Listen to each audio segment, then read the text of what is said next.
Lexi asked about orthorexia and your thoughts on orthorexia. And orthorexia it's like the eating disorder where you work out too much and you eat too healthy. It's the obsession with being too healthy. Yeah. You should be able to answer. We haven't really had anyone come in with that problem where they Dude, want you're to staring at it, man. work out all the time. I was actually gonna say he should be an example Yeah. too.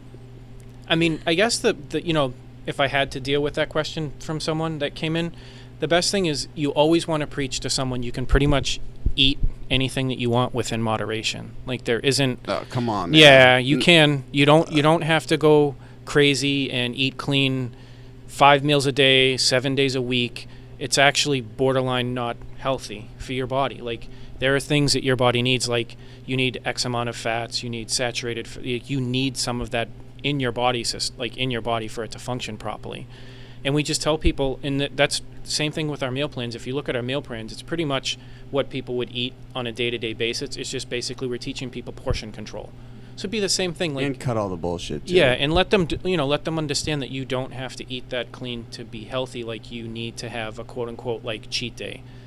Some of the guys here on Friday nights, they go to Five Burgers and get burgers and fries and stuff. Yeah, Five Guys, 5 burgers. Do you like Five Guys, Audrey? No, because I don't eat beef. Yeah, Oh, me neither. So I don't know, but. Do you guys eat dairy? Not really. No. Me neither. Well, except the whey. Yeah. You do it the except whey, the though, whey, right? Yeah, just whey, yeah. Mm-hmm. And to try to get them to understand that, what they're doing is healthy, but you can go too far. You can be an extremist with anything. You can be too healthy, and that wouldn't be something that's really healthy for their body. And we could probably show them on the scanner that what they're doing internally to their body isn't the best thing to do to their body, which is why that machine is so important for us. And it's really like changing their mindset as well, getting them to break those kinds of habits. And I'm going to use you as an example because I thought you were going to use yourself. But so Mike happens to be very, very, very strict with his nutrition. Me as well. Yes, and it took years for him to ever implement carbs into his diet because he's always thinking if he eats too much of carbs or this or that. So the way he used to eat was probably very unhealthy. And it took, maybe you should really talk about what got you to change. Yeah, so you're an orthorexic, man. Yeah, so I was. I was And would you say, like, hey, you got to try some French toast? Oh, it wasn't going to work. I was Yeah, like, no. this guy's out of the door. I was deathly afraid of carbohydrates. Like I didn't want to eat carbs. I only wanted to eat, meat and plants. And I know plants are carbohydrates, but I still kept them really low. Most of my intake was from supplements. I ate a lot of bars. I drank a lot of shakes. I didn't I really didn't eat real food. I think I ate real food once a day. And at some point, we opened the business and I did a scan and I looked at what my body was doing and I'm like, all right, well, maybe I should incorporate carbohydrates. Maybe I should start, changing the way that I eat, the way that I'm treating my body. Like I looked good. I actually look better now. I looked good then, but what I was doing internally just wasn't working. Like I was storing a lot of fat. Like I was losing muscle tissue because I just didn't have, the calories or the carbohydrates. Yeah, my nutrition was way off. So then I changed it. Hi, this is Audrey from Chained Evolution. Hi, this is Michael Centauro at Chained Evolution. And this is my golden hour. This is my golden hour. Boston, 2020, an era of chaos. But one podcast perseveres to unite the city. Ha ha ha! Yes, sir, baby boy. It's Big Bochi, and you're now tuned into the #1 podcast in Boston. Season 6 is booming. And just like that, we made it happen. Nice. Let's go. Let's roll, Let's man. do it. Talk about We it. have been running our podcast via Zoom now for Lexi. How long? At least like 4. When did the quarantine start? March. Yeah, about March. Yeah. And I've been missing the chaos. And I was just thinking, like, a couple weeks back when I had reached out initially, I was like, where would be like a really cool place to run an episode? And where would be an awesome place, like one of my favorite stores ever? And so now we're here, man. That's cool, man. Awesome. I love Yeah. it. I am so pumped that I found this store. I felt like my entire supplement and nutrition journey, I just felt lonely. And now I know you guys, and I'm like, oh my God, this is awesome. Yeah. And there's a whole group of us too. I know. There's like an You're like army. family now. There's an army of like-minded psychos. Yeah, pretty much. That's what we are. That's how we roll. Before we move on, can you guys give a quick synopsis of who you are and what you do and where we are? Cool. Good. And like really hug the mic. Yeah, sure.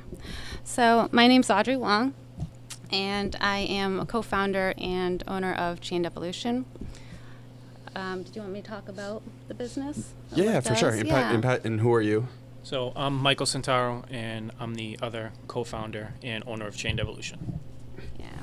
So together we came up with this, pretty much what I would like to say, a complete 360 degree of all things fitness and health related. So it doesn't matter who you are, what your goals are, how old you are. We have everything housed in one place to help anybody that is looking to better their life. So, Lexi, can you just pick up the gain in Logic? You just drag it up just so we can get both of them. Cool. Okay. And so where are we currently, like address-wise, just so when anybody listens to this, they know to come here? Yeah, cool. oh yeah, so we're located at 502 Main Street in Waltham, Massachusetts, and that's literally right on Main Street, across the street from You can KFC. say it. It's across the street from KFC, man. You can't miss us. I know. I'm surprised. Do you guys ever get any like guilty people who, like just snag fried chicken? They're like, No. I really got to get my life together. They Yeah. come in here, get the scan done. I wanted to put a big flag outside and said, trade your KFC in for a healthy meal. Yeah, right. See great people idea. walked in. But or, no. or just put like a big banner that just says fat ass. Yeah. Yeah. Don't go there. Come here. So how long have you guys been here? And Audrey, can you just kind of give a little bit of a background of why you started the business? Yeah, sure. So we've been here about 3 years now. Yep. Started in 2017. Started the business based on, to be completely truthful, it was just I was fed up with things personally, watching my family and my friends' family, their health go down and be blinded by a lot of the things that they don't realize that they're putting in their body.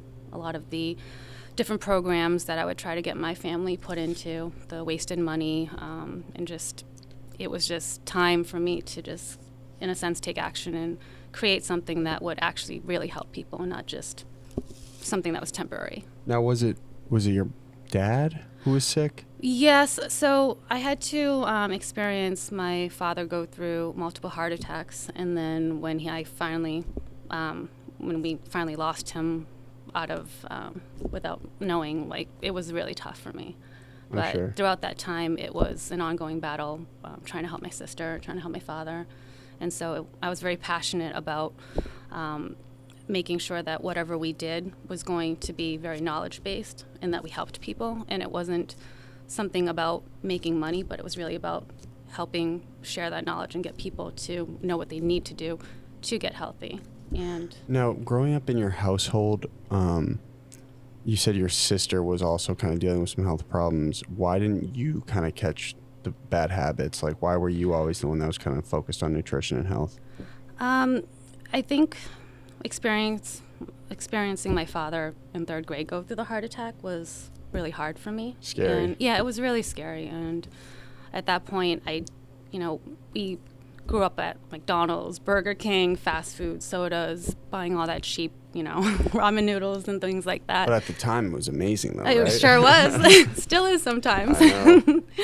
But it was hard. My sister was pretty close to my father at a young age, so she jumped into all those bad habits that he did. So it was a lot of sodas, chips, and those kinds of things where I started to kind of make the decision, like, oh, I don't think I want to eat like those kinds of foods and drink those kinds of sodas and all that kind of stuff. And I wanted to make somewhat of a change at that point. So you were that young, you knew you were into health and wellness.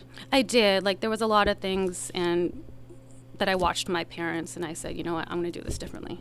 So I saw my mom working hard, and I said, I'm not going to go that way. I'm going to do better. Saw my dad go one way. So.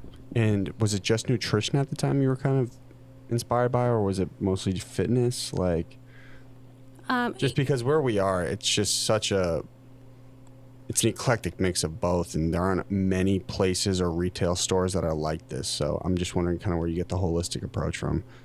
Yeah, I mean, in terms of how we approach the fitness. Well, yeah, you guys are like, listen, we're going to get you fit from top to bottom. We're not going to skip any steps. Yeah. So one thing I did notice was everybody has a different goal. Like my goal was different from my sister's goal, my friend's goal. So for us, it was extremely important to create something that would help everybody. And that's why we actually have those 2 machines that allows us to understand what one specific person's goals are and what they need to do. So that it's very individualized. And for us, that is, you would agree, right, was the big thing. The big thing is just to make it individualized for each person, because everyone's body's different. Like not everybody's the same. So, you know, like Audrey said, we experience different things personally. For me, my biggest thing was watching other people take advice from some people that maybe didn't know what they were doing. A lot of things were like YouTubers, or well, not YouTubers, actually people that hired personal trainers, and the trainers didn't give them dedicated attention or, you know, proper form or anything like that. So, you know, so how old were you when you had started training? I was probably 10, I think, when I started doing push-ups and stuff. I mean, I played hockey my whole life. Like I was into sports. Where are you from? Cambridge originally. Whereabouts? Cambridge Port, right on the port. Yeah, right across from the BU Bridge. There's a field there. I don't know if it's still Lindstrom Field, but it was Lindstrom Field when I was there. I lived right across the street. Oh, they have that little workout park there. Yeah, that's yeah. So I was like right across the street. Did you grow up going to that little workout park? No, I'm 46, man. That wasn't there. Oh, okay, I didn't know. It was a baseball field and a basketball court. Even the playground next to the school wasn't there. That stuff all happened. What's the name of that school right there? It used to be called the Morse, so I'm assuming it would be the same. Yeah, still the Morse school. That Starbucks there off Memorial Drive. Yeah, it used to be a Strawberries. With strawberries. It used to sell cassettes. Really? Remember cassettes? I used to go there and buy cassettes. Oh, really? Yeah. Was a furniture store there still? Nope. No. I'm trying to remember what was next door. I don't remember the name of the restaurant, but it was a Strawberries in some Micro Center's been there forever though, right? It used to be a Stop and Shop. It was my first job. I used to bag groceries there. Then they had a fire. Then Micro Center came in. You weren't bagging groceries, man. You were curling the groceries. Yeah, I was curling the groceries in. Like, give me more, please. And even the health food store. What is that? A Trader Joe? What's there? Trader Joe's. It's a Trader Joe's, right? It used to be a Medimart, which is now Walgreens. And Medimart. A Medimart, yeah. And damn, I'm dating myself, and I can't believe I remember those things. Well, everyone knows that Trader Joe's for that amazing mural on the side of it. Yeah. You know, with all the faces? Yep. But funny story, that Starbucks there was like, when I left college, that was technically my first office. Oh, wow. I just parked there for like 7 months. I would only edit the podcast in that Starbucks, and they're like, dude, like, can you start paying rent here? Like, you're being ridiculous. Paying I was rent for the putting GDP booth? stickers on the walls and stuff. They're like, dude, you are so... That's where I interviewed you. Yeah. That's pretty cool, yeah. So when did you two meet? Probably 2000. We met...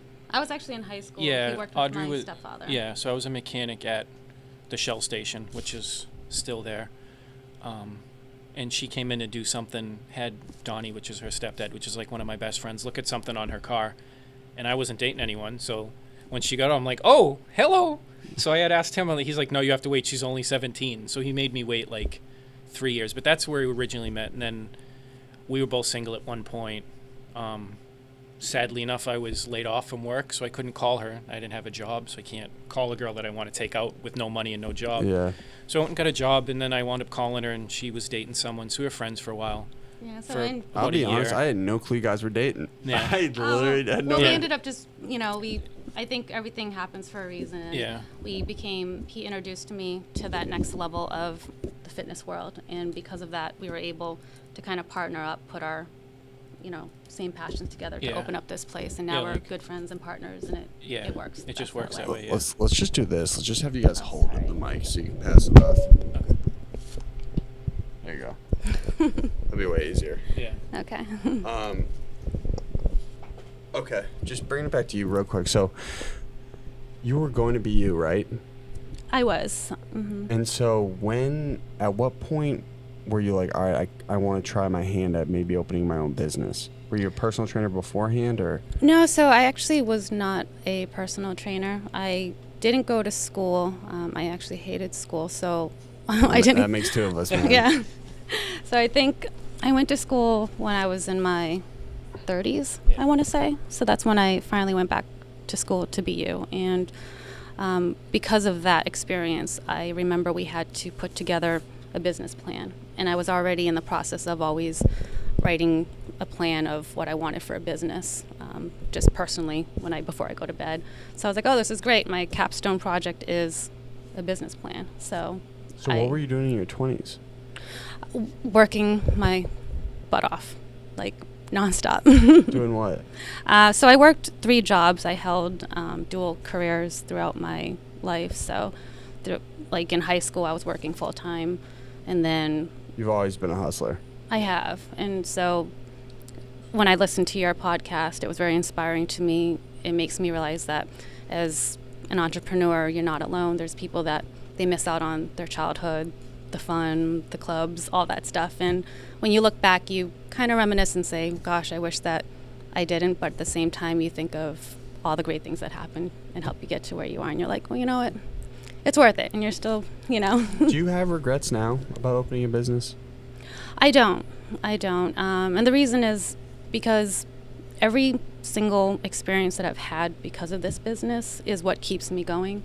So a lot of people are always like, aren't you afraid of failure or that this business is going to close down and you just lost like over 100 or 200 grand worth of money that you put in? For me, it really doesn't matter because I've gotten to meet amazing people, customers like you guys, and like those kinds of experiences and being able to help people, even if it's just a few, it's like, well, that was all worth it. Yeah. I mean, like based on it, I sometimes struggle with like, I'm at an age now where my friends get smacked every weekend, right? They party every weekend. They go on trips every weekend. And I'm like, I sometimes even feel guilty if I'm out and I'm not being productive. You know what I'm saying? I gotcha. And so like, when you look back on your 20s, are you ever like, you know what, I probably could have given myself a weekend or two? Yes, for sure. It is kind of sad when I hear my friends talking about memories that I wasn't included in.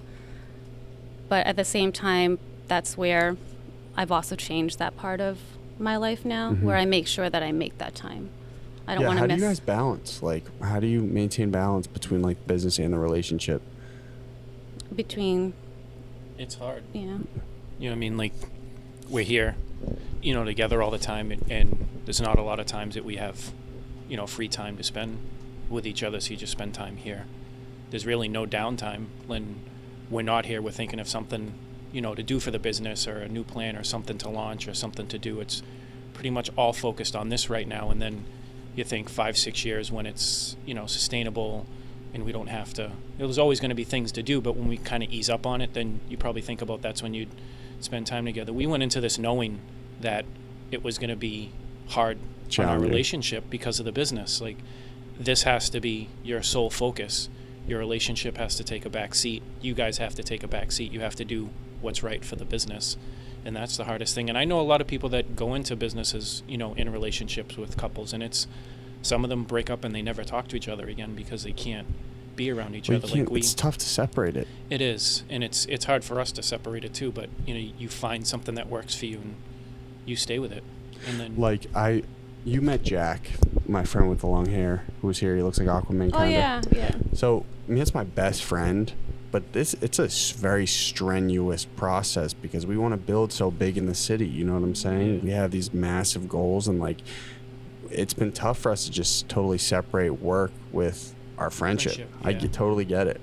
Yeah, it's very, very difficult to separate the two. I had a friend that owns a shisha lounge in Brighton. What is shisha? Like it's hookah? Hookah. Yeah. So sorry, you guys like spending time over there hitting no. hookah? He for a while here was buying meals from us to put into his lounge. And me and him sat down, and I've known the kid since I was 7 years old, and we both looked at each other and said, business is business, friendship is friendship. It's got to be completely separate. It was completely separate the whole time. He wound up not buying meals from us anymore and buying them from somewhere else because it made more sense for him. I don't care one bit He's still my best friend. Like, you can completely separate, you know, friendship and business. It's just really difficult to do. You have to be unique individuals. Set clear guidelines. Yeah, you got to set it up right at the beginning and say, hey, listen, we got to do what's right for our business. You have to do what's right for your business. None of that means we don't like each other or anything. It's just a business, you know, decision. It's not a friendship decision. And it's also knowing what the strengths are between the two of us. So he's good with numbers. I'm good with one thing. So it's also what are you good with? I'm good with pretty much putting the business together. You're the operator. Pretty much, just making sure things happen. But you also need all those amazing people like Charles and everybody to kind of throw those ideas out and have you to do all the accounting and the numbers and the heavy lifting. And the heavy, yeah. Let's go. Yeah. Well, I mean, to be honest, Lexi and I have been working together now for 4 months. Nice. But it's good stuff. She's good at like the organization. Yeah. And I'm Captain Scatterbrain, so I've been pumped to work with her. Oh, that's awesome. Yeah, so that's the good balance. It's that balance, baby. Mm-hmm. Let's go, that's what Lexi. you need, yeah. Let's go. Makes it Lexi, happen. I didn't even, if you want to just like shout, I didn't even give you a shout out. Who's producing today? Lexi Matthews. A.K.A. Young Barbara Walters. Young Barbara Walters. I love it. Let's go. Yeah. So when did you guys opened in 2018. When was the inception of the idea in your brain? What year was that? I would say probably 2014. So I'm sorry, no, 2012. Yeah, 2012. So it took you 6 years to get this thing open. Yes. Yeah. You're thinking about it. When were you seriously putting action into it to like, all right, listen, we're going to start a business? Definitely 2014 was when I knew 100% that it was time. So it took you 4 years. It did. 4 years to scope out the competition, plan things. I was very strategic about how we approached it. I kept putting myself in different scenarios, seeing how certain businesses failed, how certain businesses succeeded. So I wanted to make sure that I covered all of my bases and that I put myself in the position of, once I thought I had the business plan, I would kind of come in as a competitor of my own business and say, okay, what could I do to make or take over this business? And I just kept going and kept going. But it also helped bouncing ideas off of Mike and my family members as well. How restless were you in like the 4 year period? Like, is this thing ever going to open? Yeah, it was tough. It was really what was tough. the biggest challenge? Was it just getting the money to do it, or? Everything kind of fell into. Everything kind of just fell into place. Yeah, it was crazy. It's like sometimes I feel like, you know, in a spiritual way, that everything was meant to be the way it was supposed to be. We had a 4-family, and it got completely burnt down. And had it not, You owned the house. yes. So we had a 4-family that was a complete rental property, and You guys were collecting rent. Yeah. we were, yes, and it got completely burnt down in Waltham. How? There was a tenant that lit a cigarette out in the deck. Yeah, we had like so we had like a 3-season patio off the back of the house because it overlooked the Charles River, and they were out there and they had a cigarette and they thought they put it out and they didn't, and it caught the curtain on the patio and just Like right out of a movie. and the whole house went up. Yeah. it was like a. With people in the house? No, There were people were able to get out. Of course, all the animals didn't make it, and that was very tragic for some of the God. tenants. And my sister happened to be a tenant in there, my best friend. So it was probably the hardest thing because they didn't even have a pair of underwear to wear. They lost everything in that one fire, including we lost almost a ton of our stuff, and all of us. And like your business. Yeah, it was really tough.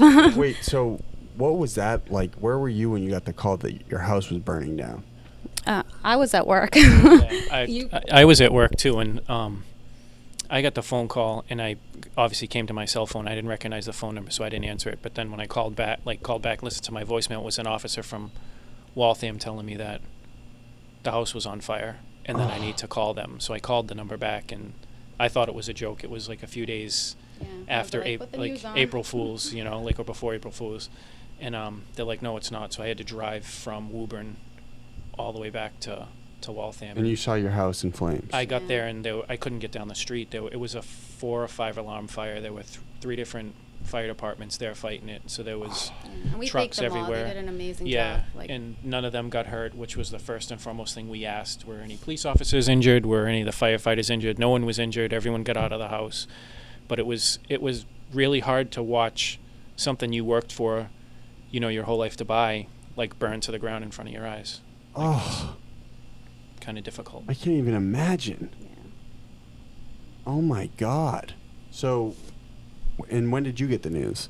I was at work, and then I think he called me, and I was Where were you working at the time? Boston Properties, and I was actually in a meeting, and I just looked at the phone. I was like, I gotta go. But it was hard. Yes, it was sad to see the house go down, but I think what hurt the most was the people that were impacted by it, and to see everything that we were going through and had. Everything went upside down for us too. Like, we were about to lose everything. Like, we didn't even have money to buy food. Like, it was really bad because we didn't get rent, so we couldn't really, and we had just. What year is this? I'm trying to think. It was 2 years before we opened, right? Oh no, it was. I want to say. Yeah. 2015. 15, Oh yeah, 16? maybe, yeah. Maybe 16. So you guys were going to plan on opening this up earlier, but then your house burned down. So it was more of like a plan, a hopeful plan, but it wasn't. We never had the money at that time. Right. So that was the biggest thing. Yeah. The biggest challenge was we had thought about opening it before that, but we were trying to save money from, the positive from the rent and the mortgage to open the business. And then when that went down, it's like, okay, great. What do we do now? What do we do now? Like, we have no extra income, and we're still going to have to pay a mortgage on a property that isn't giving us income. So what are we going to do for We have to start cash flow? over. Yeah. So basically, you go back negative. You're not even at square one. You're below square one because now you're in the red. Like, you have no cash flow. So how do you reset and build everything back up again? Oh, I had no idea. So, did you guys, after all of the hoopla of the house burning down had kind of subsided, did you guys sit down and were like, listen, we have to still open the business. We have to figure out a way to do this. I think we both kind of had different reasons or drives that told us to keep hanging on and keep going. Yeah. What was that? I mean, for me, it was always my father and my sister. It was always, and people, really. I just wanted to make sure I did this for them. It was always something that I just told myself, no matter what, something's going to open. Yeah, it didn't. Go ahead. It didn't stop us from wanting to open in the business. It just kind of pushed it back, obviously. And the biggest thing for us is what are we going to do, with the property, the house? That was the money that we were supposed to use to start the business. So we flirted with a couple different ideas with the property. And what we were going to do is we were going to condo them and sell them and then take the money from that and open the business. It wanted too much to put us out, cash flow wise. We just wound up selling the property and then taking that money and opening the business. So the business plan never left. It was just okay, now we have a huge obstacle of how we were saving money to open the business. And also it's a mindset thing too. It's Yeah. You're so focused on being productive and getting stuff done. It's wait, nope, stiff arm, your whole life has to stop. Yeah, everything that you just worked for kind of went up in flames in front of you. And then like Audrey said, then you have family members and friends that are impacted. So then you're trying to help them settle their lives and get their lives straight. So everything just kind of got pushed back. When you're battling insurance for months on end, they're telling you you're not going to get any money for anything, and you just don't know where you're going to end up. So it was 6 months of not knowing if we were just going to get nothing or if we were going to get any relief, Now, I hate when people say this in hindsight, when they're like, you know what, your obstacles will make you tougher.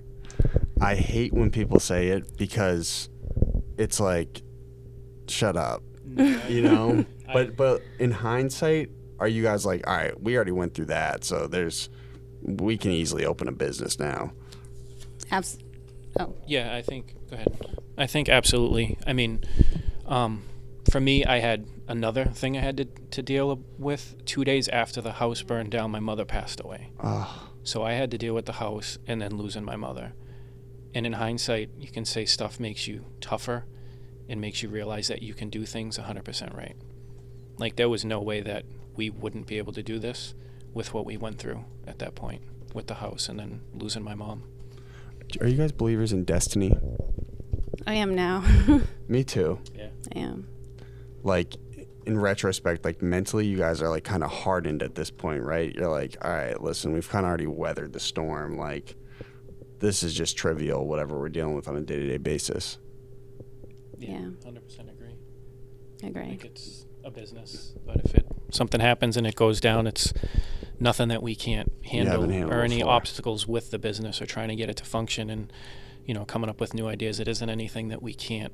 Things we went through with Audrey losing her dad, she didn't mention it, but we were on our anniversary trip when we lost her dad, so we weren't even here. Like, having to come back for that's brutal. You're always supposed to be having fun, and that takes you down and takes a toll. There isn't anything that this place can throw at us that we can't overcome. There's just no way.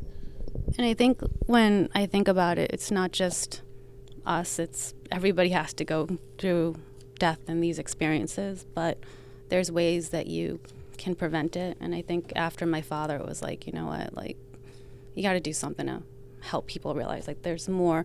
You can't wait till your time's up to actually make a change.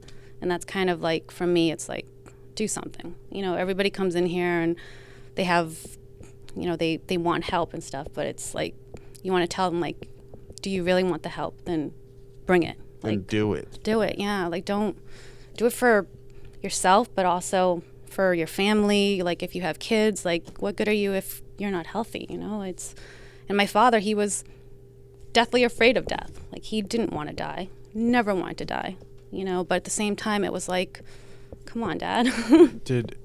When he was passing, was he aware that it was because of his diet, his dietary, the way he treated himself over the years, or? Yes. So he was aware of his health problems, but he fell into that whole, those bad habits of not wanting to break it. And so it just, I think it just caught up to him. And he was very set in his ways. Stubborn. Very stubborn, and it's hard when you have to watch, like, for me, experiencing death for the first time was with his father. And his dad, same thing. He had a pacemaker, but it was a long, painful, sad, watching somebody in the hospital kind of death. And these things could, in a sense, be prevented if... So you guys know, though, now, like, your job now is to rewire people's habits. And so when you get 30 or 40 years deep on a habit, mentally and biologically, it's really hard to switch that. Mm-hmm. Would you guys agree? 100%. 100%. So when you guys deal with clients now, are you more excited when it's someone who's a little bit younger because you can start developing habits for them earlier, or do you work with the smorgasbord of people?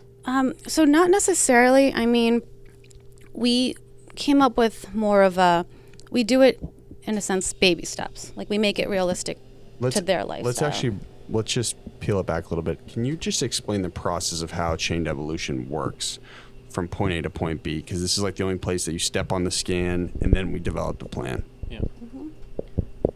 I can. Yeah. So basically the plan that we have here is when everyone comes in and they're looking for help or to get on a program, the first thing we do is we put them on the InBody 570, like you mentioned, the scan. It gives us their muscle, water, and fat breakdown. It gives us their muscle breakdown by limb. It gives us their visceral fat, which is a fat that people store in their lower abdomen, which is really critical because the more visceral fat they have, they could have hypertension, diabetes, or heart disease. It's just like a precursor. Visceral Visceral fat is a fat that we store in our lower abdomens. It kind of surrounds the organs. Yeah. So Lexi, you have your scan on you? How do you do on visceral? I just want to, as Lexi's pulling this up, I just want it to be known that I came in this place with record-setting numbers, okay? Body fat, when I came in here and did the 3%, Charles looked at me and he was like, dude, do you feel okay? Yeah. Because there is a point where it's too low. Your body needs fat. I mean, you guys got to understand, I'm an extremist. Okay, so how did Lexi do? So Lexi's visceral fat is at 4, which is perfect. Like, we really want to see people, we target 5 or 6 is what we really want to see people at. So the number on there, 10, is the quote-unquote danger number, where we really have to start looking at diet and when they're fueling and how they're fueling their bodies. That's the number that would tell us about the hypertension, diabetes, or heart disease, that they could get it at 10 or higher. So we tell people that they want to be around 5 or 6. Okay, I was at 1. So what does that mean for me? It means nothing. It means you're great. Good stuff. Okay, cool. Yeah. The 3% overall body fat is concerning, because if you get sick, you don't have the fat in your body to Dude, help. I'm an alpha male. I know. All right. So then once we do that, the other real helpful information that gives us is basal metabolic rate. So basal metabolic rate is a person's base calorie burn for survival. It's Your maintenance. Right. It's what your body's going to consume if you did absolutely nothing. If you sat and watched Netflix all laid day. in bed and channel surfed all day long. What are your maintenance calories? My maintenance calories is just shy of 1,800. It's like 1,797. What is yours, Audrey? I think it's about 1250. Okay. So it's good for that number because we need to know their base rate, and then we take in whatever their activity level is. Let's say their activity level through the whole day is 600 calories, and we'll stay with 1,200 just to make it easy. So then their quote-unquote maintenance calories would be 1,800. If they were trying to lose weight, we would scale back from the 1,800 number, not a crazy amount, maybe 75 or 100 calories, just to see how their body reacts. And then also everything we do is based on macros.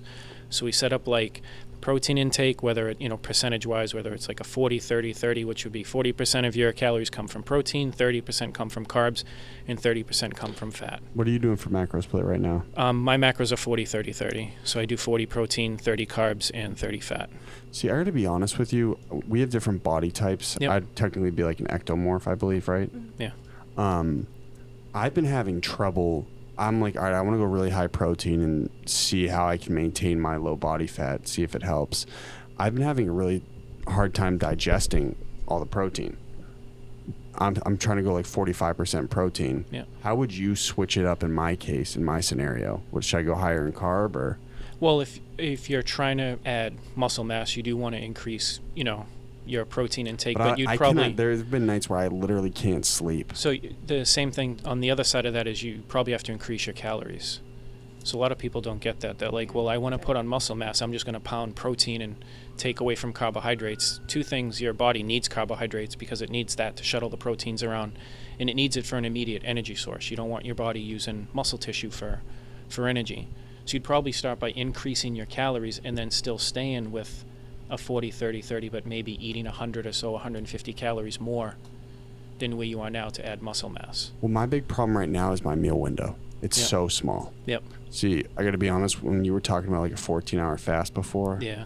I was thinking to myself, that sounds awesome. Because I normally do about 20 hours. Yeah. And so I have put myself in this situation where I have to slam all 2,800 to 3,000 calories in the 4-hour window, and it's really, yeah. It's honestly almost bad for me. Yeah, so I would play with it and scale it down, like do like 14 hours maybe, and see how that works. Because that's long. Because you think about it, then some of those hours you're sleeping, so it's not that bad. But to cram that amount of food in such a short window, your body can't digest it all. Then you have kind of food sitting on top of food in your stomach. You're stretching your stomach. There's a lot of things that you'd be, that you're doing when you try to cram that in. So I would maybe scale back and try to do like 16 instead of 20. For me, honestly, I'd go down to 14 and see how your body likes it. Like everything's going to have to, and same thing we tell everyone that comes in, like everyone's body type, like you said, body types are different.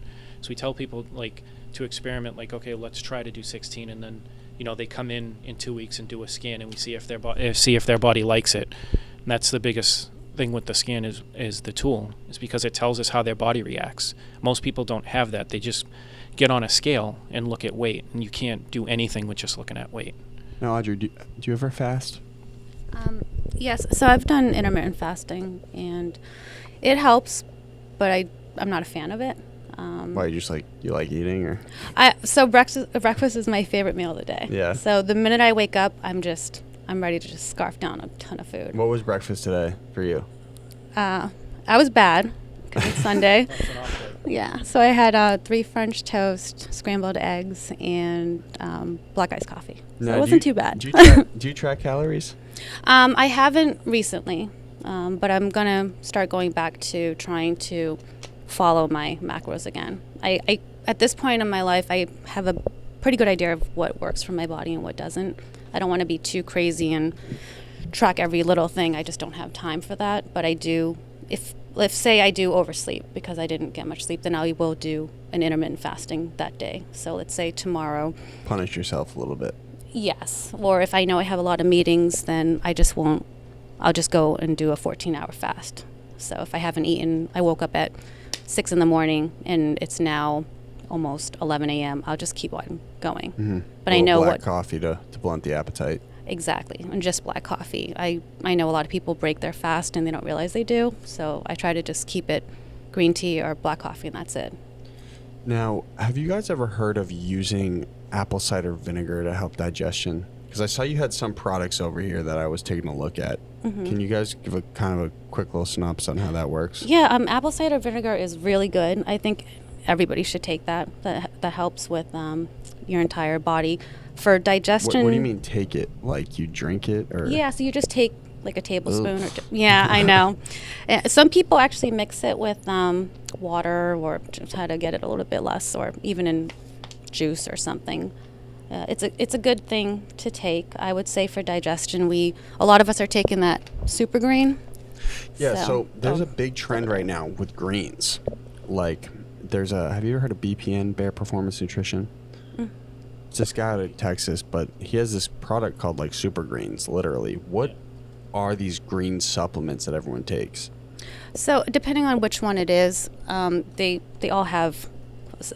So for example, the one that we use, that has a mix of all the essential antioxidant berries. It has over, I want to say, 40 different vegetables, kale, spinach, and green tea, natural caffeine. And what's the supposed benefit? So you get your complete daily intake of vegetables, and those kinds of things help slow your digestion, but it actually helps you digest too. And that for a lot of people like us who don't have time to make greens and vegetables with our palette of food, that's just a great way to just take it in and get all of our nutrients and vitamins and things like that. That old adage that, our parents used to say, roughage salad is good for your digestive system's 100% right. The greens just help slow down the process, but they also help keep everything like moving the way it should. Now, I think about this a lot. I have been with you guys because you guys are specialized in making sure that like the meals are good and you guys are eating correctly. But at the same time, you're entrepreneurs and we both understand time and opportunity costs. So has it been tough for you? And I mean, obviously you're going to plug the meal prep company, but it's been tough for you to really like plan your meals out. And you're also like surrounded by temptation in this place. How do you guys set your macros for the week or set your meal plan for the week? For me, a little different. So technically, the only day I have off is Sunday, which is today. But it's never really off. No, and that's my meal prep day. So I'll go grocery shop, I'll go home, and I'll cook for a couple hours and cook out for the whole week. And that's how I do it. Or? Yeah, I usually do a few pounds of chicken. I do a pound of ground 99% lean ground turkey, and I get sweet potato and parboiled rice, and I'll cook that, and then I put it in little containers, and then I bring it in. And it's a lot. Like there are days I don't want to do it, and there are weeks I run out. The weeks I run out, plug Phoenix Grill is a partner of ours. When I don't have food, I'll pull something out of the refrigerator, buy it, and eat one of their meals to fill because their portions are pretty good. I can measure out the sweet potato, the asparagus, the chicken. Everything fits within my macros. What about you, Audrey? So I go into, depending on my schedule, I try to meal prep for the rest of the week. It doesn't often happen, so I more than likely will just try to cook what I can that day. And I try not to do too much of the processed stuff, but for the Whole foods. Yes, yeah. I like to have, my rice, my proteins, and those kinds of things. But it's easier when I'm going through my vegetarian phase because then it's easier because you're just really eating vegetables and it's a no-brainer for me. Now, I've been frequent with my diet at least. I totally cut out anything I would consider a complex carb. And so I actually haven't even ushered in rice into my diet whatsoever. Do you guys feel any sort of brain fog when you eat rice? Like, do you have any insulin spike or how would you usher rice back into my diet in this case? No, go ahead. Oh, okay. Yeah. I mean, I would actually say, is it just rice, or would you have Like, I don't do sweet any- potato or things like? Sweet potato daily. Yeah. Oh, okay. The goat. Sweet potato is the goat. Yeah, it is. Sweet potato fries the best too. All right, So- can I actually kick you a little bit of game right now? Yeah. And this is $1 million worth of game for everybody. Are you guys familiar with PB2? Yes. Yes. The goat, right? If you mix PB2 with a little bit of chocolate protein powder, obviously you guys have a plethora of it here, right? Yeah. Mix it with the protein powder and then put it in the freezer. Hold it there. Then go hit that sweet potato in the microwave for like 5 to 6 minutes, and then you actually dip the sweet potato in the PB2, smacking, Okay. smacking. awesome. There we go. That's an like idea. that. I got to take Dude. that. Yeah. And mix a Yeah. little cinnamon in there. Yeah. Oh, Yeah, I was gonna say the That's cinnamon's brilliant. a must because the cinnamon I put on my sweet potato too. I was like, Everything. But the where are you cinnamon's a going with must. this? I Yeah. like it. and listen, if anyone's listening, that's copyrighted by GDP. Because Can't steal it. Because it's in the GDP crucifix program. That's what I'm calling my diet. There you go. Go ahead. So the question about the rice. So I'm a big fan of parboiled rice. Like What is that? So parboiled rice, it's white rice, but what it is when they steam it in the shuck. So all the nutrients from the shuck goes into the rice, and they crack the shuck off and throw it away. So it's really healthy nutrients-wise, and it's almost the glycemic index is a little less than brown rice.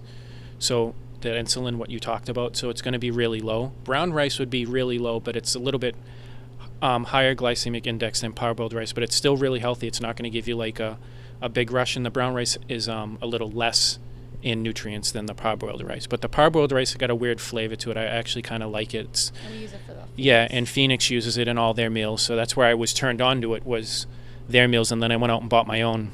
Parboiled rice. Yeah, and I cook my own now. And on the glycemic index, what's a high glycemic index carb? Probably 113. Well, like Anything over plus white 100. bread, like White bread, Like would a flour, regular pastry. Mexican rice be high in the glycemic index? would be yeah, higher. it'd be Yeah. higher. It depends on what they use for rice. If they're using just white rice, How about or black rice? Black rice is really good. Purple rice, I don't remember what Oof. it's called, but purple rice is It's it's called riceberry. yeah, riceberry is really good That's a for really you. good one. Yeah, Sounds like some like Teletubbies type Yeah. food or something. but just a chocolate protein powder on it, right? Yeah, but exactly. But that's really good. But anything high glycemic, you think of like anything that's processed, like, the white breads, really white rice, like that stuff is real high. That's going to spike your insulin. That stuff you don't want to do. You want something that's How going do to you slow measure the digest. glycemic index? So I actually don't know the exact measurements, but we have this tool that we use, not tool, but we printed out this paper. So it gives us an idea of what every single thing, it's like a whole list of all the different rices, all the different pastries, all the different breads, and it shows us what the number is on the glycemic index, and it breaks it down. So we understand what is a complex carb, what's a simple carb, and where they rate on that list. I would love to see that. Yeah, I'll give it to you on your way out. Okay, sweet. Mm-hmm. I just want to dial it back a little bit. So, you guys start with the scan. You figure out exactly what's in people's body, and then you figure out, okay, what are you trying to get done here? Yep. And then- so, what you guys can't see on the camera, or if you're listening, you can't hear, is we're in the supplement area here, which is awesome. The branding's on 100. But if you walk down the hallway here, they have in a live exercise room and a weight center. So do you personalize all of your clients here? You do personal sessions with them? Like, how does it work? So we don't have one program that suits a whole group of people. See, I like that. Everything is just, so we have people that just come here for the meals and the meal plans. They just need help with nutrition. They need to, their body's fit. They just can't seem to get the nutrition part of it. Then we have somebody who maybe just had kids and they need the whole thing. They need dedicated training, they need the meal plan, and they need all of the machines to track it. So we really just base it on the in-body and the 3D results just to see, okay, what does this specific person need? Do they need to lose weight, gain muscle? So that's why it really does vary. And so we would never say to somebody, this is our programs and you have to pick one of them. Yeah, It just has to make sense for them. Like, for example, for Lexi, we would put her on a totally different program than what we're normally putting a lot of the clients that come in here for. So, Lexi, any questions right now, man? Yeah, do you want to go over the specific training programs right now? Like, I know you guys teach separate classes. Like, can you go through, like, what exactly the classes are like, and, like, which ones are good for beginners, which ones are the hardest, which ones you think are the most fun? Lexi asked what you guys do, just so we have it on audio. Lexi said, can you guys go over what you guys do for workout programs? Yeah, so Right? so the classes that we offer, it's a group or small group strength and conditioning class. And again, we kept the space small, which is something we looked at because we want to keep everything individualized. So when it's free to open fully again, you know, our class sizes would only be 4 or 5 people deep, and that's so that the instructor, so Charles can see each person and make sure that they're doing the exercise correctly and they're not, you know, hurting themselves, as opposed to a big class where the person can kind of get lost. Which class is the funnest? I couldn't tell you because he changes them all the time, so they're not all the same. For me, I like the boxing class because I like that cardio and I like hitting things, so the boxing class is fun. But the group strength and conditioning class is really fun, and it's for someone that has never done a class and for someone who always does classes. So Charles is really good at modifying exercises with people. Say it's their first class and say they're doing push-ups and they can't, you can modify them and do them with your knees on the ground. If you're doing high knees and you can't, he'll just have you do like steps. So there isn't anything that in the class that you have to do if you physically can't. And that's the whole idea of keeping it small, is you can actually recognize that when you see the person. Well, okay, well, they're having trouble with that, so let me give them a modified version of the exercise so they still stay, you know, with the group. yeah, we also we do a lot of mind-body training as well. So that's kind of cool. It keeps your brain fresh and it keeps you moving as well. So those are also different things that we. Do you guys know what that is? Mind body? Have you heard of that? It sounds holistic and hippie-like. It's almost like picture Simon Says, but you're also working out at the same time. So like what Audrey said. So think of Simon Says. So I'm going to give you an exercise. Let's say you have to do burpees, but I'm also going to flash a number in front of you that equals a number. You have to do the math that equals the number, and then do. Let's say it's 8, and a burpee's 8. You have to do that exercise. And if a push-up is 5 and I flash 5, then you have to do 5. So it's like a mind exercise as well. So that's all about you know, you need to exercise your whole body, but you also need to exercise your mind. So is it like an algebra problem? It's like a brain exercise, yeah. So it's not just math. Yeah, it's not just math, it's colors. We have a full color ladder. We have a step box. So a color will flash on the screen, and you have to do the exercise that's associated with that by, like, let's say running to the color on the box and doing the exercise. So there's a whole other thing. We have a iPad that does that. We have the ladders, the box. There's a whole other portion to that we do too. I think such the appeal of the business itself is that how personalized of an approach you guys take. And so obviously as business owners, you guys want to scale the business and make it bigger and make bigger bucks. Do you guys kind of worry about, as the business grows, losing the personalized touch a little bit, or? I mean, that's always going to be a fear from me. Reason being is it's hard to formulate a great team that can.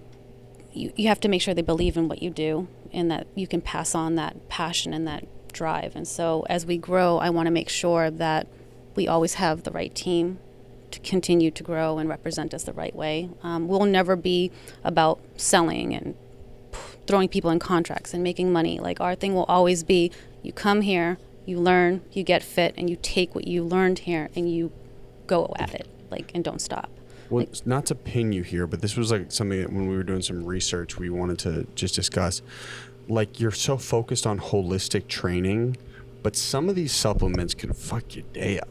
You know what I'm saying? So how do you guys gauge what supplements to sell?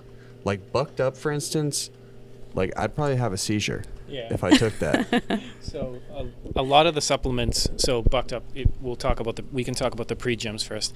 A lot of the stuff we guinea pigged ourselves with. What do you and mean? See what tried? We did almost everything that we sell to give like an honest, opinion of what it did for us. But like everyone's body type is different. And when we sell something to someone, the first thing we ask them, especially if they're looking at a pre-gym, is what do you take now, and do you take caffeine? And when they answer those questions, then we figure out what they want to take. And then we always tell them to start with a half a scoop, and we always tell them what it did to us when we did it, so they kind of have an idea of what it's going to going to do to them. And we try to keep products that are really clean and healthy. Like if you look at the proteins we carry, Allmax and NutriBio. NutriBio, I know 100% can be used by NCAA athletes. We use Bulletproof. Yeah, we use Bulletproof, which is super clean. But a lot of the stuff that we pick, we try to keep stuff that doesn't have any fillers in it. They're real high quality proteins. And the vitamins and supplements and stuff, we try to just stay with stuff that's clean, vegetable based, that doesn't have a lot of hidden things in it, which a lot of places have.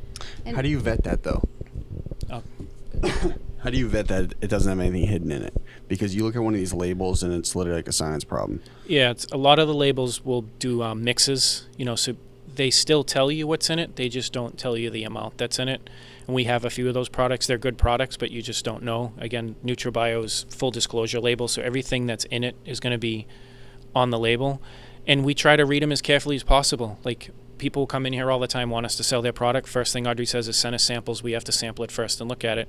And I can let you answer this after this too. Is Audrey's real big on, and it's perfect, is label reading, nutritional label reading. You want to read the label. If it's got 1,000 things on it, you don't want it. If it has things on it that you can't pronounce, you really don't want it. So we do a lot of label reading with everything that comes in, or any vendor that comes in the store and wants us to carry a product. If we don't know it, if Charles doesn't know it, we Google it, we read about it, we find exactly what's in the product, what it's supposed to do to your body, what it's going to do to you, and then that's how we vet it. So you guys really vet it. Yeah, I mean, I can't say I honestly have tried all of the products here, but we do try to also cater to folks in the gym. So we are a supplement store, so there's a lot of products that I try to carry for certain customers. And so almost a lot of the stuff here that we brought in were by request.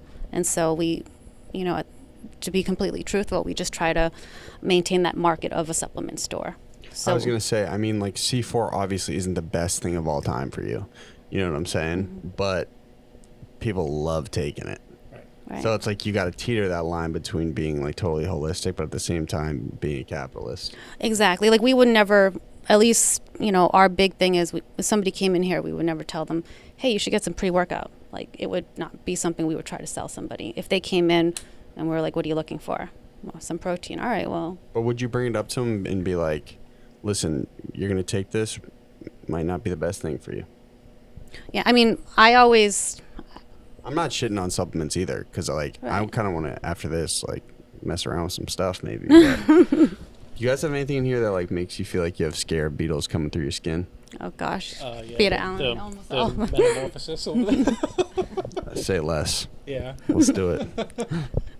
It's fun messing around with supplements when you get into it. Yeah. Because you just show up to the gym, you're like, oh my god, let's go. Have you guys ever just mixed a bunch of the stuff into one mixture and?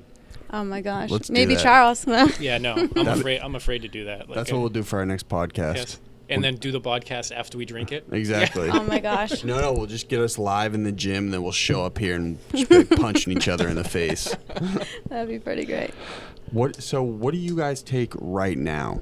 You went on some crazy tangent about you take 60 different things. Yeah, so my gym days consist of all from NutriBio. So I do their super carb, which is just a flat 100 calories. It's 20 for carbohydrates. There's no insulin spike. It's a mix of carbs. And then right before I go to the gym, probably 20 minutes or so, I take their pre-extreme.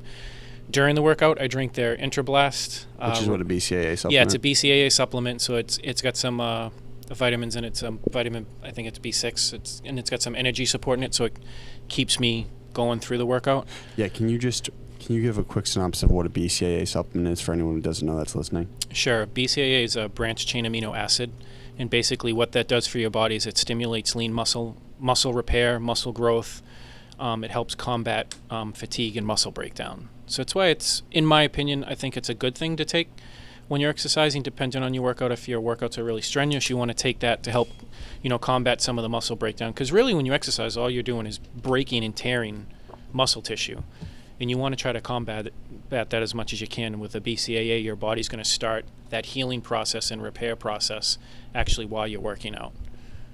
Okay, so you take the BCAA and you also take? Yeah, I take an alpha EAA, which has coconut water in it, and I take that right after. For me, I like that because it's a good hydration for my post-workout. I want to put back in, all the hydration, all the water that I've used during my workout, and then I have a NutriBio shake, like whey protein shake, probably 20 minutes after that. Do you feel the brain fog when you take the whey protein isolate? No. Because I've been drinking a certain protein, and I feel like totally lose focus instantly. Yeah. Is there any specific supplement I could take for a post-workout where I like never really get the crash?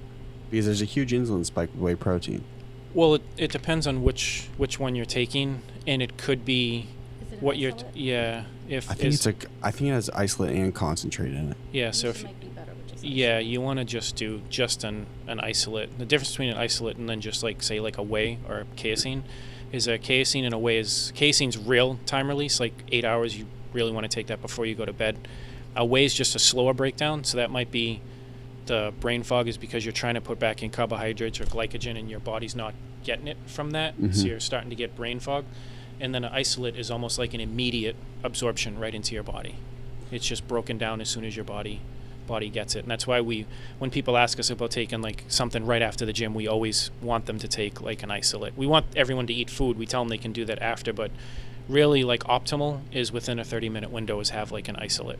See, I have a little bit of and I'll ask you, Audrey, about your supplement intake too, but I fast so long. So I'll work out and then I'll put nothing in my body for like 6 hours.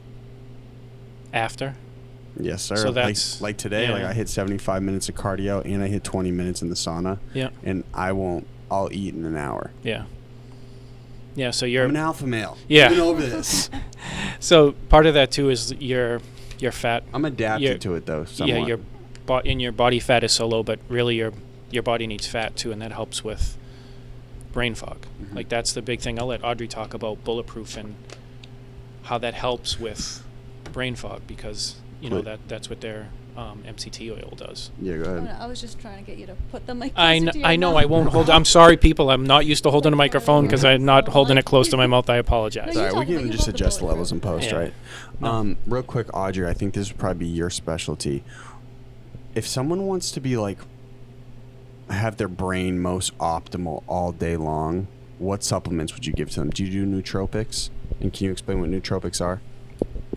So I would probably say, well, for me, I like to take the Brain Octane, which is a bulletproof MCT oil. So that's actually there's a lot of different kinds of MCTs out there, but one of those things there's caprylic acid and there's C8, C10, and Brain Octane actually has the most purest of the C8s in there. So that helps with energy, increasing your ketone levels and helping with fat burning and all of that stuff. So it really helps in terms of focusing and those kinds of things. We both have been probably taking it for well over, at least 5. You guys 6 take this Brain years. Octane every day. Every morning. Yeah, I mean, I Really? switch between that and XCT oil, but Brain Octane is amazing. If you actually look at what Dave Aspirin and all of them have done with Bulletproof, it's all natural. It's good stuff. Now, do you feel a reliance on it at this point, or?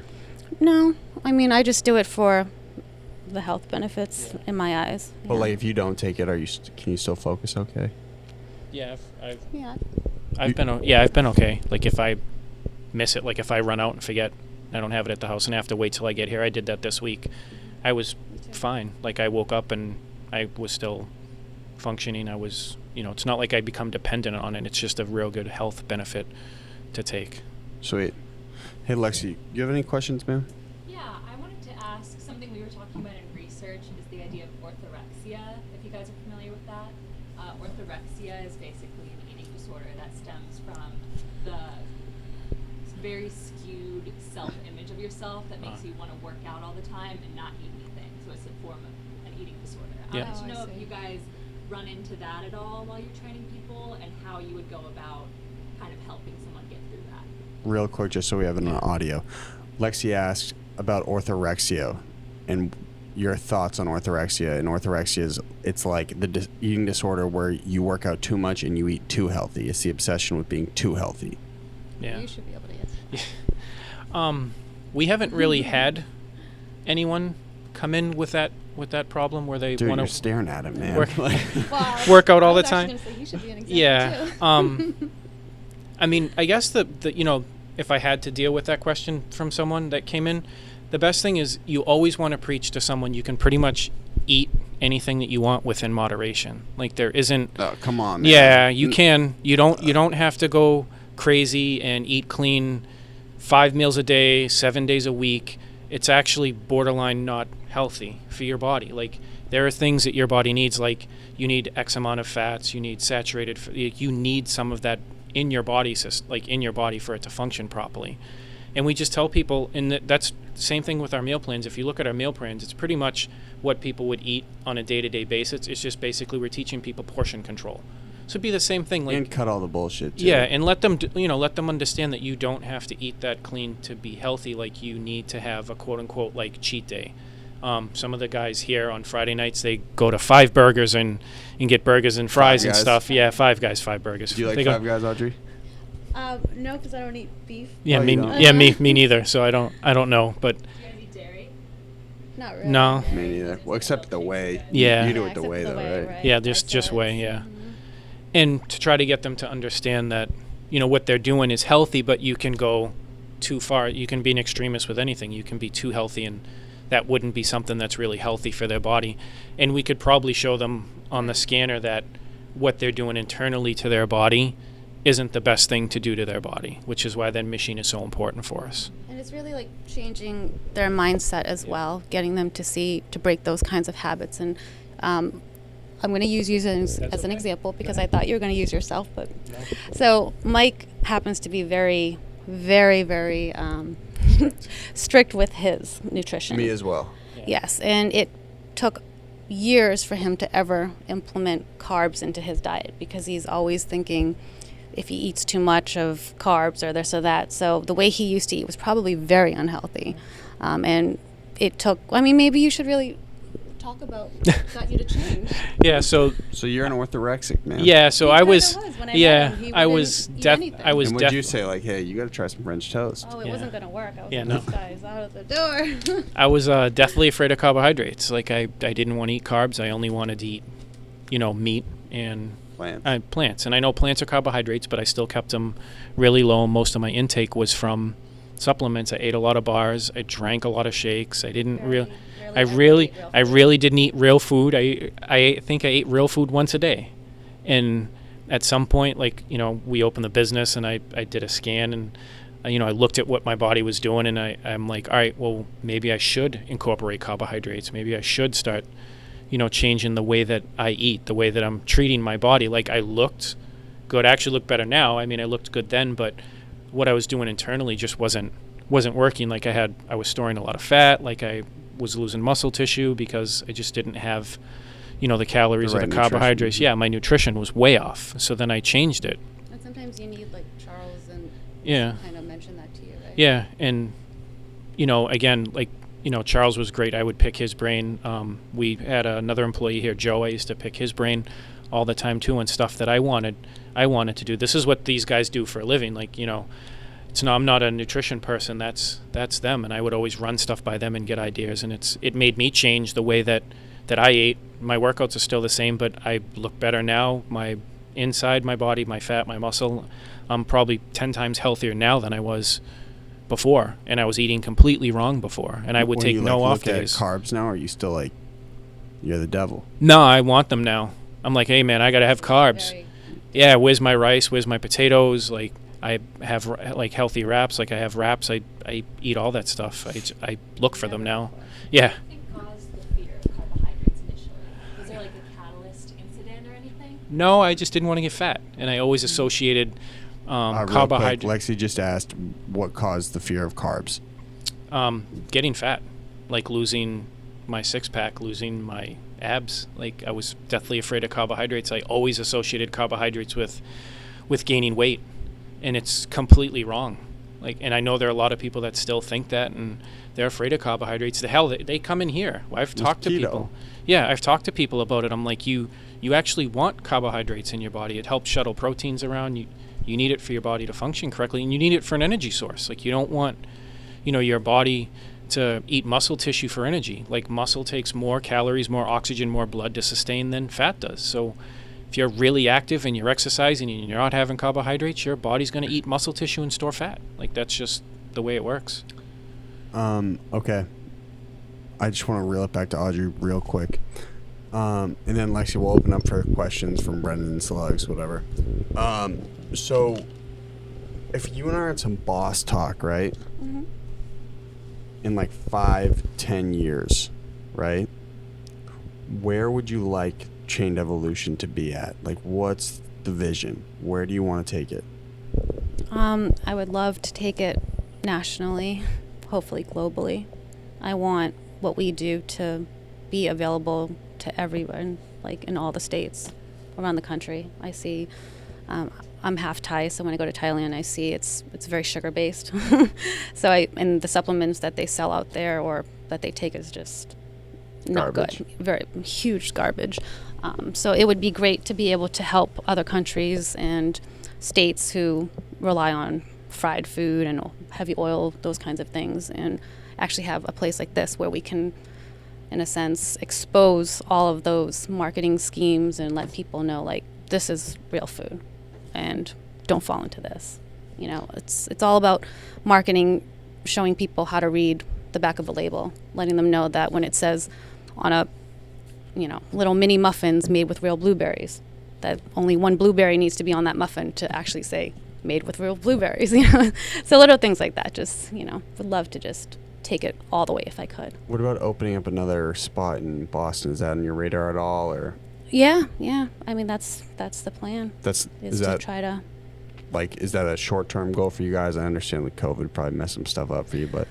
Yeah, I mean, right now we're trying to perfect what we have at the moment, and once we have, you know, once we know exactly what it should be, because we are still fairly new, and our customers are actually the huge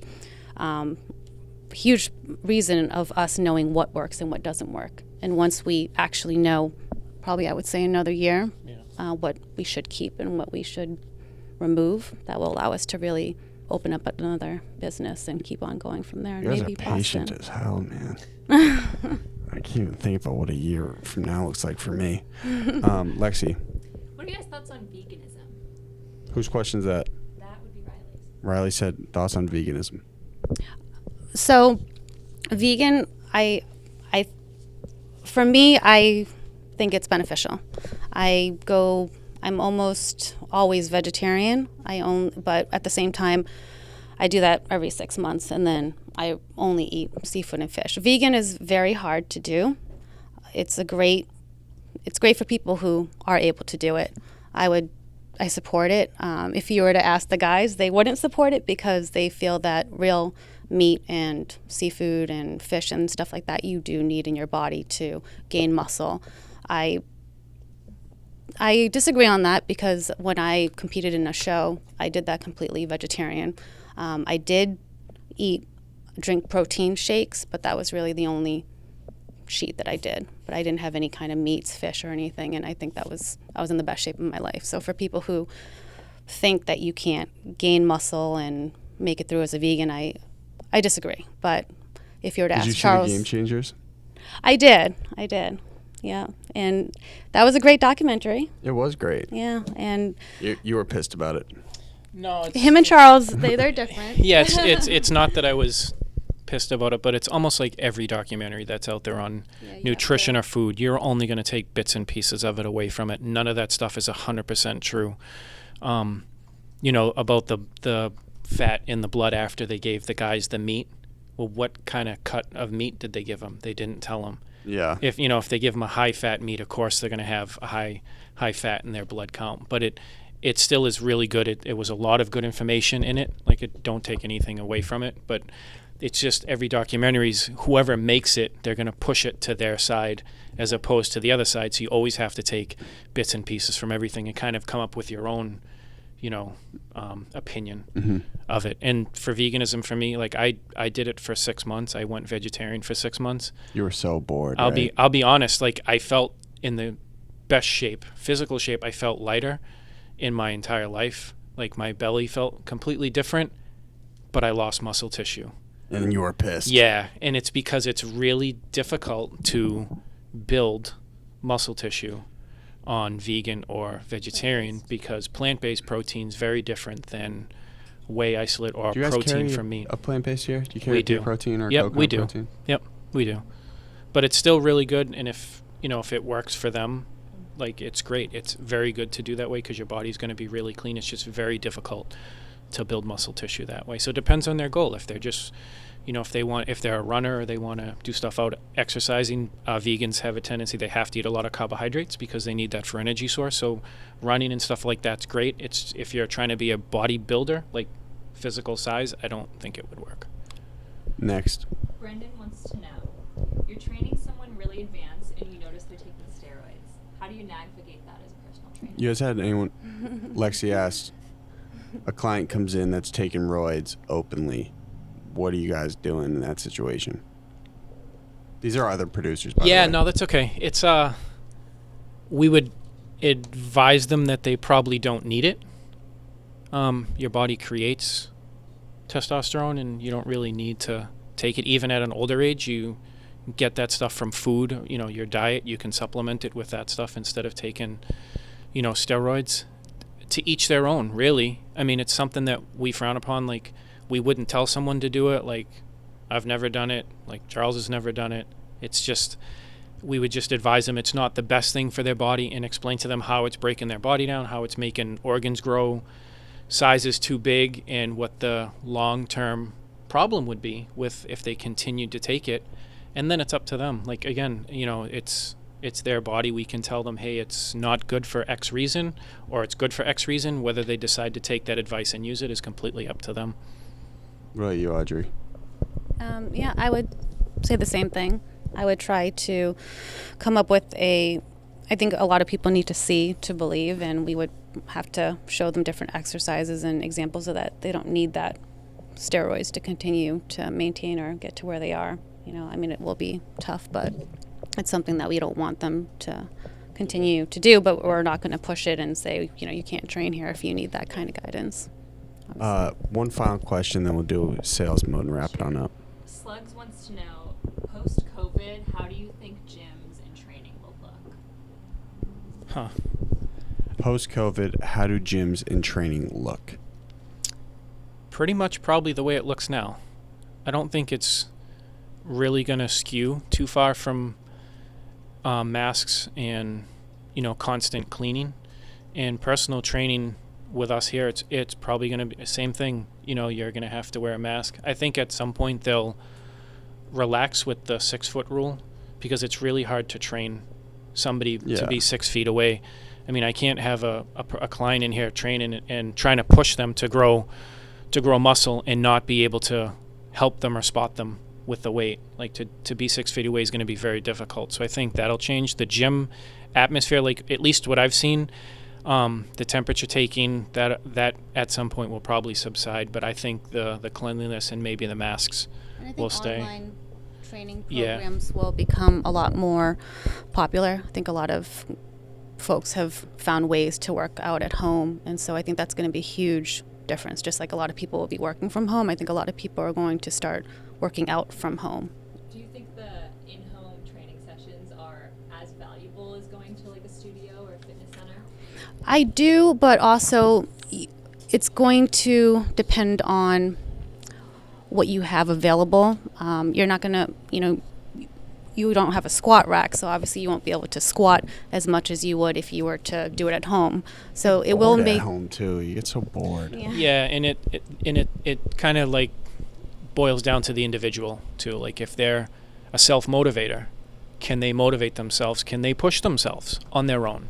If not, no. And those are unique individuals. And I'll use myself. Like, I can motivate myself anywhere to do anything. And even during COVID, just working out here in our gym, I found days that it was very difficult for me to work out just because of atmosphere. Like, for me, gym's an atmosphere. It's like a work release. It's like I get away. It's therapeutic. And even there are days here where I'm in a room by myself. I got my earbuds in. I found days it was really difficult for me to work out. Just come and grab a pre-workout and get hyped up. Stack something to get myself flying. But It's going to be an individual that would be able to do it all the time from home. Partial would be great because you can't always get away. Sometime maybe it's a mom and she has kids and she can't find a sitter for an hour and she has to work out from home. Great, that's fantastic. But it'd be difficult, but it really depends on the individual and what their individual goals are. Any final questions? Okay, so listen. We've never done this live, but we have a final bit called sales mode. So what I'm going to do is I'm going to grab my phone and I'm going to take out the timer and I'm going to time 40 seconds out. And you guys are going to have 40 seconds to plug your business in any way you want. And so we'll cut you up a clip. That way you guys can go total promo mode. You know what I'm saying? Yeah. But at 40 seconds, I'm going to give you a hard stop. Okay. Does that work? That's all you. 1 sec. I'll tell you when. Hey, do you guys have fun? We Yeah. had a blast. Yeah, yeah. Thank you. I had a blast. This was awesome. I'm feeling the effects of the sauna right now, though. Whoa. 3, 2, 1, sales mode, go!